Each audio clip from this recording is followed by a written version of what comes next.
What a week to have a trip to Rome planned. Emmanuel Macron received at the Vatican, where he became the first French president in a long while, to take up the traditional title of honorary canon of the Basilica of St. John Lateran. We'll look at the Jesuit-educated Macron's visit with the Pope, how an agnostic manages a nation of lapsed Catholics. The elephant in the room, though, the big hole in the French leader's agenda. Yes, amid a growing cross-border war of words, no meeting planned with the new Italian premier. 48 hours ahead of a key EU summit, the populist coalition in Italy's, with its far-right Interior Minister Matteo Salvini, again blasting France for lecturing the Italians on their refusal to take in migrant rescue ships.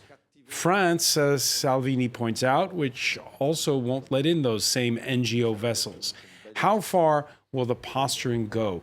But with the migrant crisis, the issue that's to dominate the Brussels summit that opens Thursday.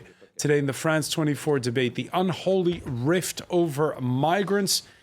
And joining us here in the studio, French Member of Parliament Joachim Son-Forget of Emmanuel Macron's La République En Marche party. Good evening, sir. Thanks for being with us. Thank you. Thanks for joining us from Rome, member of the Italian Parliament, Claudio Borghi Aquilini of the League Party of Matteo Salvini. Welcome to the show. Hello, good night to all. Activist Lorenzo Marsili is also in the Italian capital. He's the author of Citizens of Nowhere, How to Save Europe from Itself. Thank you for joining us. Thank you and good evening. And France 24 correspondent Josephine McKenna is with us as well. The France 24 debate on Facebook and Twitter, hashtag F24debate. Yes, they did talk about the migrant crisis at the Vatican. That and much more. Erna Gunke has the story.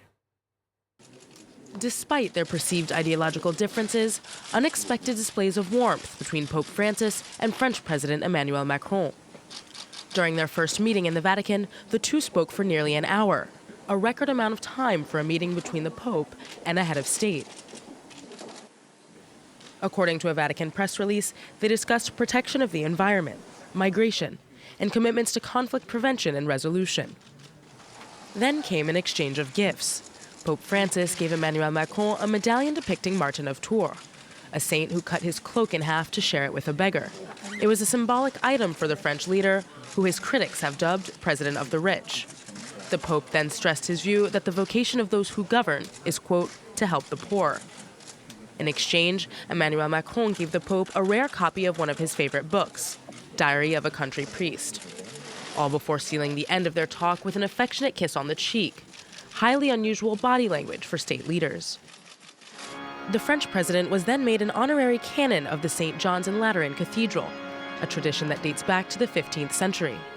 French leaders are automatically granted the title, though some have declined it in an effort to preserve the country's adherence to laïcité, France's conception of secularism. But in a break with his predecessor, Macron made clear his desire to strengthen France's relationship with the church. Today, the presence of the French head of state underscores France's desire to deepen friendship, understanding, and trust with the Holy See. President Macron's comments echoed his earlier calls to, quote, repair the ties between the church and the state, remarks which stirred controversy in a country where separation between the two is enshrined into law.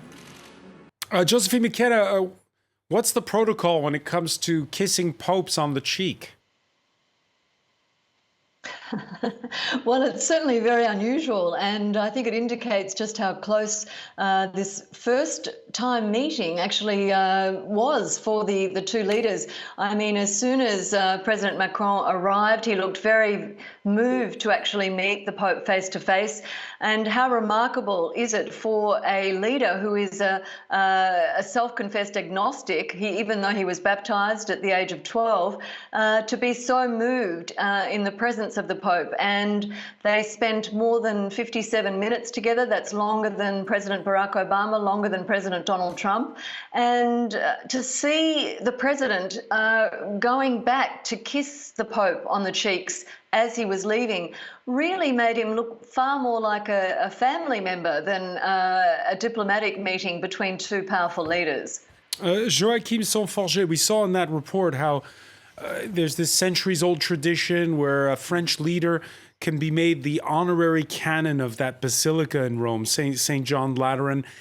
Macron choosing to do so, and those who support laïcité, the French brand of secularism, well, raising their hackles over that. Did he do the right thing by accepting this where his predecessors had not? Well, I do think that even if some other previous president refused the title or acknowledged it in a different way, it's a very nice symbol that our president decided to take this honorary condition. Actually, as there is President of the nothing. Republic, is it a mixture? Is it mixing the separation of church and state? It's just an historical symbol. It's something which doesn't affect secularism in itself. And I might say also that I agree fully with this kind of open secularism definition, which is actually more typical to Emmanuel Macron. There is something in the secularism, the French secularism, which can be closed, we can be a bit more open. There are nuances, and the way that Emmanuel Macron respects the symbols of France, its history, and at the same time the separation, splitting between church and the political power. Actually, there is nothing which is paradoxal for me. Nothing paradoxal. So let's cut to the chase here. Should the French president, while he was in Rome, have stopped in to see the Italian government? No, because in terms of protocol, and I know that the president is very attached to the protocol, it's actually a visit to the Pope. It's a visit to the Vatican in a certain context that you just name it, and it's not a visit in Italy in itself. Right, because the Vatican isn't a state unto itself. Yeah, for sure. Claudio Borghi Achillini, you agree? No regrets over the fact that Macron did not meet with the leadership of Italy just a little over a week after the Italian Prime Minister was in Paris? No, really, no. I don't see it as a problem because, as my colleague has mentioned, the Vatican City is in a state on its own, so a state visit is directed only to them. So it's perfectly normal. Perfectly normal, but it's not a normal week. What with the rowing that we've seen between France and Italy and that summit that's coming up on Thursday, we had an inconclusive mini summit on the migration crisis over the weekend. Could have been a chance for perhaps the French and Italian leaders to try to find consensus. Well, yes, of course, there is a pretty sensible divergence regarding the migrant situation, but I don't think it's a divergence between Italy and France in itself, but basically it passes through Europe. And I think that what we have put in motion by refusing the first ship to dock, it was a well-deserved, stop to this kicking the can that has lasted for too long for Europe, because this situation will simply keep on going without any real will to find a solution. But it was going in the worst possible way, because imagine, if I'm not wrong, we are the death toll in the Mediterranean is reaching the 50,000. And then it's impossible. So there are only two ways, in our opinion, to handle this kind of problem. Either the journey is made safe, but this means that Europe should accept that everyone that wishes to enter Europe could do it. So if there is this kind of attitude, then we should send liners, we should send ferry ships, so no one dies. Or there is our point of view that it's impossible to reach for anyone Europe, but only the one that has got a visa or something like this. And so the border should be strict. And people should know that they are not going to Italy or to France or to Spain whatsoever. And so they are not starting. That's the only way, because making the journey dangerous, as we are doing now, is the only hypocritical way to handle the thing, and it brings death by the day. Well, let's just remind our viewers about this. You mentioned it there. 2 weeks ago, it was a French rescue vessel, the Aquarius, that the Italians refused entry to. Eventually, it docked in Spain. Now it's the German-operated Lifeline that's been drifting in the Mediterranean, the NGO-operated rescue vessel, to be welcomed now by Malta with 234 migrants aboard, including children and pregnant women. Italy, again, refusing to let it dock, but overnight, it did let in 100 migrants rescued by a Danish-flagged cargo ship, the Alexander Maersk, docking in the Sicilian port of Pozzallo. The container had people rescued on instruction from the Italian Coast Guard, which is the Italian state.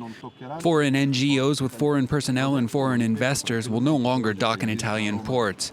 And today, Macron is in Rome. Surely he's able to receive all of those fleeing. And if he doesn't? He will. He's good, not like us. Joachim Sonforget, Matteo Salvini saying, why not let him dock in Marseille? It's actually, I'm sorry, it's a lack of knowledge of geography. I mean, he knows better, my colleague knows better than me, actually, that the Aquarius, the Lifeline as well, they're working just between Libya and Italy, at least where there will be Malta at the closest place to unload. That's actually where the Lifeline is welcome today. Right, but the Aquarius went all the way across to have to go all the way across to Valencia. The Corsicans said they were willing to let him in. It's not a solution to move the Aquarius to France or to Spain. Yeah. While they are going to France or to Spain, it takes them 2 or 3 days of sea travel. And while they are there, they cannot do their work and save people, which is very clear. Actually, the Aquarius today was supposed to stop in Malta just for changing its staff, and there are no migrants to unload there, but they were refused to Malta. I don't know why. Now they are moving to France just for this. And during this meantime, they cannot do their humanitarian work. We should distinguish the proper humanitarian work, which requests urgent decisions and solidarity of the closest state. It's an international law, and distinguish middle and long-term policies, which are, of course, to be, they are not perfect. We have to do better, but we have to do this better together. And I hope for solidarity of Italy as it was before, and we should continue this way. Before I go to Lorenzo Marsili, Josephine McKenna, Maltese authorities accusing that German NGO, which runs the Lifeline, of not doing everything above board? Yes, that's right, Francois. And by the way, we do have a new development, some breaking news indicating that President Emmanuel Macron and Italian Prime Minister Giuseppe Conte met for secret talks last night. And these talks were significant in reaching some sort of breakthrough on the future of the Lifeline. So that's an interesting development there. These two leaders met secretly. They didn't want to make it public because they didn't want to overshadow the meeting at the Vatican. But it seems that they have been working together with the German Chancellor Angela Merkel and the Maltese Prime Minister Joseph Muscat to get a solution to this Lifeline crisis. Having said that, yes, the Maltese Prime Minister, Joseph Muscat, is saying that this boat, this vessel that is run by a German NGO, did not follow the rules, did not follow instructions, and he is saying that there will be an inquiry once this boat docks in Malta. Lorenzo Marsili, your reaction? It seems to me that both members of parliament you have in your show are failing the mandate that the citizens have given to them to solve this challenge humanely and efficiently. And they're playing ball games with migrants for petty electoral gains. It is true that Italian ports have been closed, and as you have said, it is true that French ports are equally closed. The fact that Marseille is farther away than Sicily is a known argument because a relocation can be arranged via air flight. It is true that Italy is closing its borders, but French police is kicking migrants back at the border of Ventimiglia, at the Italian-French border. When Emmanuel Macron met Libyan General Haftar a month ago, he was much more interested in defending the interests of French multinationals than in solving the migrant challenge. That said, Macron is very good with symbols. The visit to the Pope is a highly symbolic one, and symbols are important. I don't think we can draw any equivalence between the lack of solidarity that France is expressing and the outright mainstreaming of a racist and xenophobic discourse on the part of the Prime Minister of Italy. These two things have to be kept very clearly separate.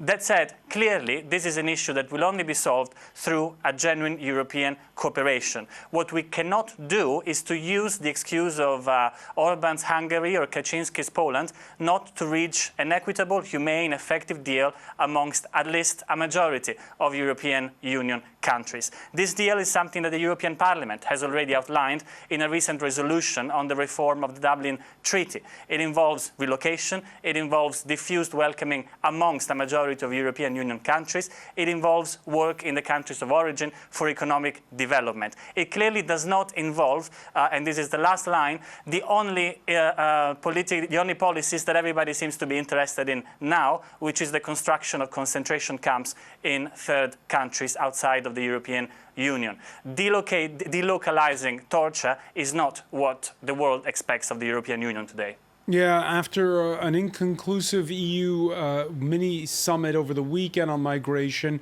the Italian Interior Minister, leader of the League Party, Matteo Salvini, paying that surprise visit Monday to Tripoli, where he blasted the French again and suggested the creation of, I guess you could call them disembarkation spots in the south of Libya, far from the shores of the Mediterranean. The leaders, by the way, of the UN-recognized government in that war-torn country politely declining that suggestion to try to move them further away. I want you to play, before I turn to Claudio Borghi Aquilini, I want to play one reaction when there was which was from the mayor of Pozzallo, that town in Sicily, which has welcomed that last ship. He thinks that the interior minister is overplaying the threat posed by the migrants. I absolutely do not share this alarm. It is a problem blown out of proportion. The numbers speak for themselves. This city welcomed 22,000 migrants in 2016. Last year, we welcomed almost 11,000. So far this year, we've received 3,000. So the number of immigrants who disembark in Pozzallo and the rest of Italy has significantly decreased by 80%. So, in my opinion, there's no migrant crisis in Italy or Europe. Claudio Borghi Aquilini, your reaction, it is a fact. There are fewer people crossing the Mediterranean this summer. Well, so far, yes, but we suspect that there's been only a contingent phase where the flow is low, but we have a signal that it's increasing again. But it's nothing. We seem to be losing the audio track with Claudio Borghi Aquilini. Apologies for that. Okay. Can we? We'll try once again. Can you hear us now? Now it's working again. Yeah. Go ahead. Yes, of course I can. Okay, much better. Simply to tell that is nothing regarding racism or xenophobia or something like this. Basically, it's simply a matter of a practical approach. Every time that we hear this, it sounds well to say, okay, we need to relocate, we need a common approach or something like this. But the question that I keep on asking is, can we accept an indefinite number of people, or there is a number that we can, as Europe as a whole, if you want, accept? If we conclude that there is a number, you can say 1 million, 2 million, 10 million, 100 million. Let's say that is 100 million. Once this number is reached, we should start thinking about stopping the flow. So, I mean, it's simply postponing what is inevitable, because either we say, and I said no one saying that we can accept all the Africa, we can accept all the Asia, we can accept all the world that wants to come to Italy as an economic migrant, because most of these are economic migrants. Once we reckon that we can't accept anyone, can we start thinking about how to stop the flow? That's a simple question. Lorenzo Marsili, you agree? Well, I agree with the mayor of Pozzallo that from the very front line tells us there is no migration emergency. It is a political construct. A continent of 500 million people, the largest market in the world, would have all the resources necessary to provide decent, humane, welcoming to those escaping war and to fulfill its moral and legal obligations.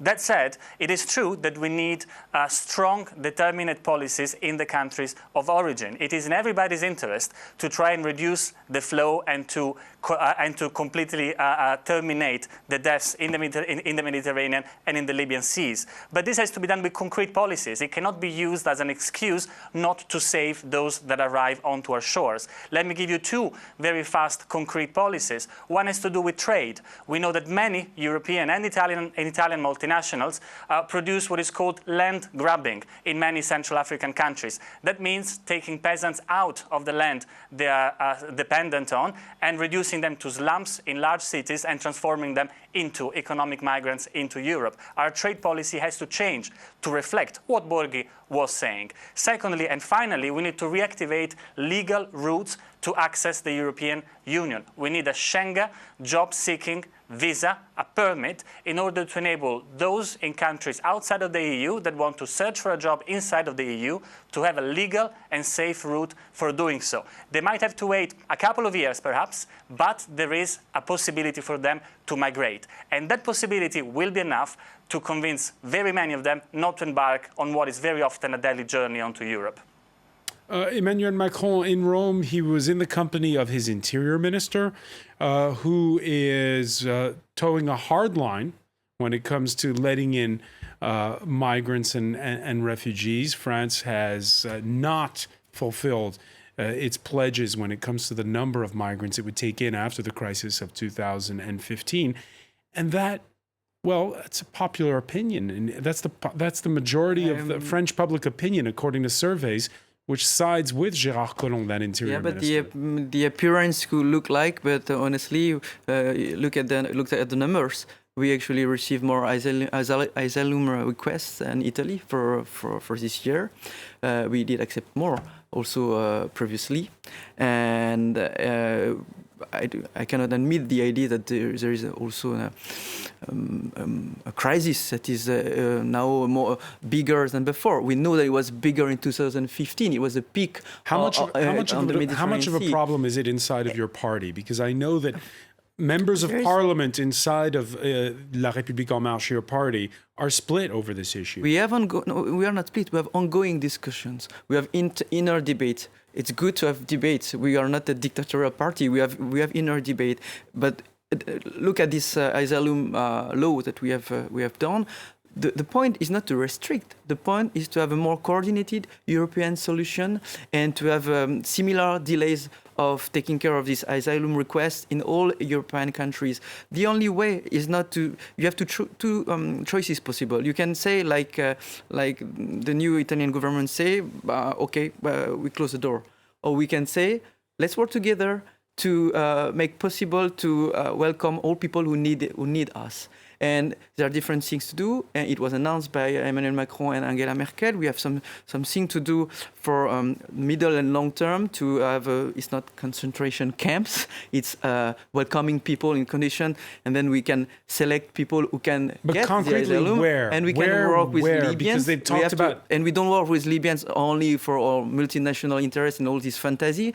We work with Libyans to allow this migrant crisis to decrease the flow of migrants. And thanks to the joint work with Italy, it actually has decreased already during the last year. But which Libyans as well? Because there's rival governments, there's a lot of corruption. We know that we have been speaking with both parties for a long time, and France has been a kind of mediator to speak with together with Mr. Haftar and Mr. Sarraj, and this is not a mystery.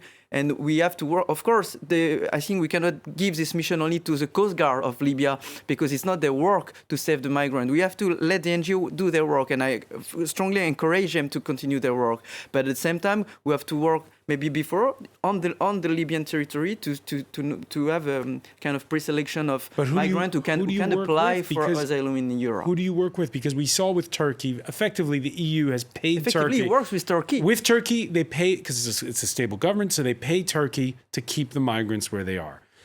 In the case of Libya, their big fear is that if you pay the Libyans, it's the money, where's it going to go? We have not only to send money, we have to send experts, we have to send our people from OFPRA to work together with the people there, and we have we need to check the efficiency of our action. And I have to add that we are working also before. We are working in sub-Saharan countries, and we are not working there for any other fantasy, working for our own financial interests. That I heard some nonsense stuff. We are working with in the Sahel very deeply for a long time. We are bringing all Europe around a very major project of public developmental aid there, and we are committed to help these countries. We are committed to give to these people the possibility to live a good life in their own country. So we know that the solution there is not only the proper problem of Mediterranean Sea. We have to work before, we have to work after, but we have to work together. Lorenzo Marsili, what are your thoughts on seeing Matteo Salvini in Tripoli on Monday? My thoughts is that the outcome of a mismanaged migration challenge, and more generally the lack of a European capacity to address all the challenges that are coming at us, is breeding political monsters such as Matteo Salvini and many, in fact, of the government parties in countries like Austria, like Hungary, like Poland. It is not surprising that those political monsters find a certain affinity with other dictators or unelected leaders or authoritarian leaders like Salvini's Erdogan elected. of Turkey. Hang on, you call him a monster. Why is he a monster? Explain. Salvini has introduced what I think could be called a fascist moment in Italy. He has mainstreamed a everyday racism. He has managed to transform the angst of those excluded by a clearly unjust economic system against those who are even poorer and who live through even more miserable times and in an even more miserable condition. This is a recipe for disaster. And what we need to understand is that this is not only about migration.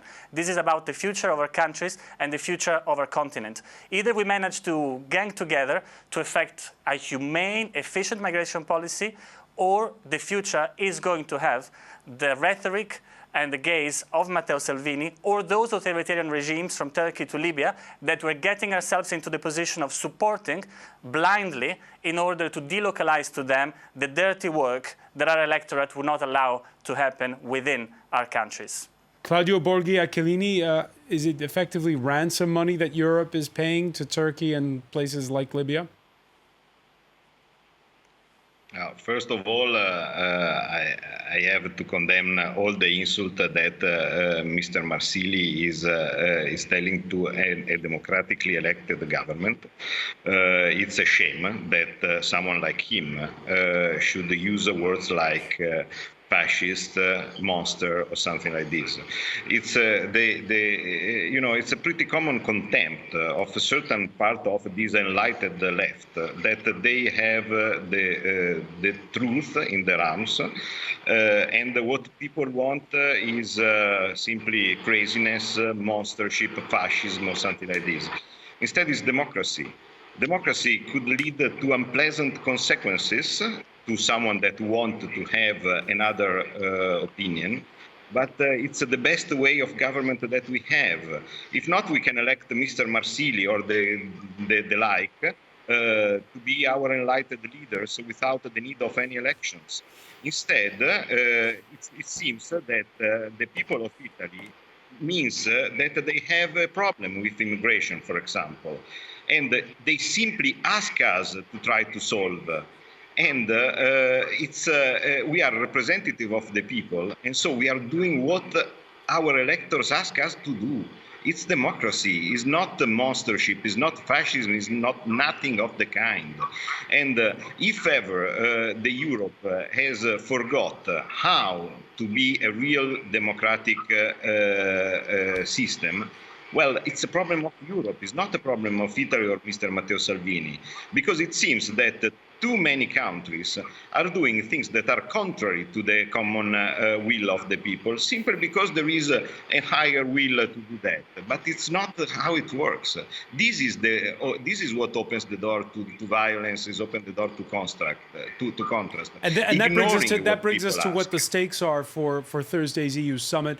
The populists have the wind in their sails. Austria, whose coalition government includes the far right and which takes over the rotating presidency of the EU next week, carrying out the testing of its readiness for border protection in the event of arrival of refugees and migrants from Slovenia. This is an exercise that took place among the 700 police and soldiers, members of a special new Puma border unit.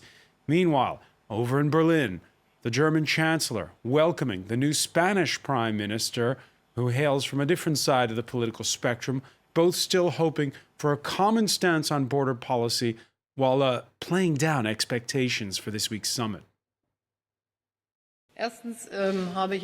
Like I already said on Sunday, and this has been known for a while, there will be no solution for the whole asylum package, that is, for all 7 directives by Friday.